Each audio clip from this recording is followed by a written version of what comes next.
where Mr. President has asked us, not necessarily to suspend, but to make sure that the process itself is improved before it gets rolled out. I consider this to be a major win for the Federal Airport Authority of Nigeria, as well as the Ministry of Aviation. So if you recall, we actually started the cashless policy last year. We started a lot of enlightenment. Even the National Orientation Agency, you can check their Instagram and their social media handles, had publicized it as far back as October of last year.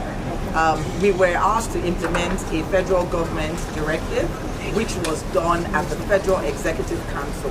This was what we were pushing towards, but unfortunately we were given a deadline.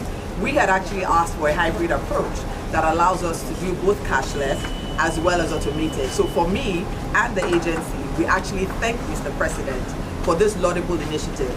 The fact that the President is not just taking federal government initiatives or policy rollouts, but understanding the nature of every environment. He saw the traffic gridlock that we were having as we were rolling out the cashless policy, and in his good nature and understanding of our environment, took it upon himself to ask us to revert back to status quo or the hybrid approach. That's what we're doing. So this is a win for the industry. Sorry, hybrid is the deadline for this? Don't lose statement. He's actually given us some time to go back and refine. So if you know, we were working with the private sector. The technology that we have actually works. We also had 4 modes of payment, but what he said is refine it, make sure that we have enough users.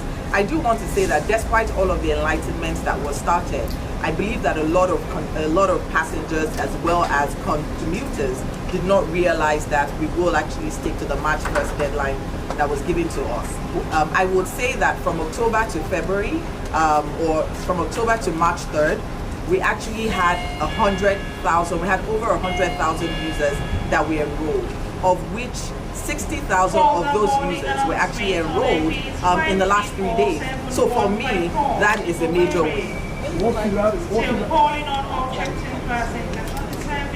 So from what we have so far, look, there are a few moving parts. So one is to make sure that the technology works.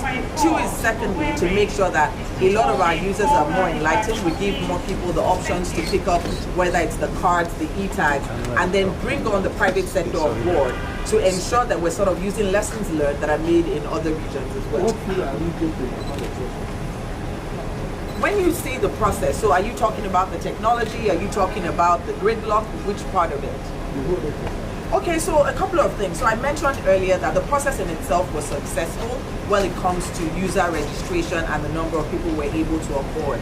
And to be frank, we actually had at least 99% success with the cashless cards that were deployed. However, we did realize that it created a significant amount of gridlock, especially in Lagos. You would note that the location of the toll gate in itself is not necessarily ideal. And I say that because it's not just for airport users, right? Within the Lagos environment, you have other commuters who are either people working in the airport area or commuting to other areas, so going to Ikeja, other locations. So we will continue to have unique users, not just repeat users, being service workers of the airport environment and passengers, hence the amount of gridlock. In Abuja, for example, by day 3, enforcement only started on Sunday. By Wednesday, we actually had a reduction in the amount of gridlock. But Mr. President saw it, we saw it, and he looked at it and said, look, we don't want passengers missing their flight, we don't want to have a negative experience. So for him to go back, look at the policy and say, aviation, you have more time, roll this out and implement this properly when you've onboarded the right number of users, given a number of appropriate channels. With the suspension, a lot of users are in dilemma.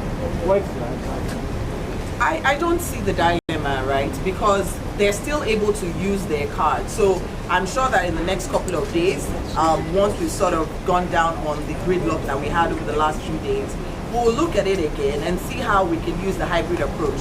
If you listen to the minister's interview after the Federal Executive Council, he did say a hybrid approach, which still allows users to potentially use their cards and also pass through the toll. But at least now, we will still be able to accommodate cash where it's applicable. So I don't see any dilemma for those who sorry, have. so with regards, we're going to wait for this time to come again. How long? I just answered. Sorry, with regards to and we found it very strange. What is the reason? So again, because there was quite a bit of gridlock, now I'm sure as you're passing, through that area. There's a lot more adverts, enlightenment, so people know. So as we continue the process, people should at least know that, look, it's not a process where it's completely halted. It's an instruction to revert back to status quo, so you can use your cards and potentially still be able to use cash until you purchase your card. So it's more to allow people to be onboarded in additional time. Now, one of the main reasons for one of the reasons for fun for this process is to actually block leakage. I hope you're also going to be looking at that while you're still going to start using cash all over again. So what measures are you going to put in place to actually ensure that what's supposed to go to federal government, it goes to federal government, and let it go to private pockets? So you would recall that was actually the purpose of the federal government circular. But when we're doing things, I think it's important that we do it well.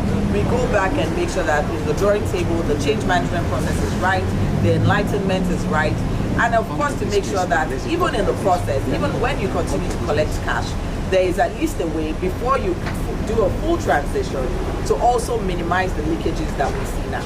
So all of those checks and balances will also be put in place. Last question. Beyond intervention, many people are of the view that perhaps enough pilot implementation stage were not taken into consideration. Do you think PAN has done well in that level of the pilot? Okay, so what I will say is that we probably didn't have enough time for the pilot stage based on the directive. I mentioned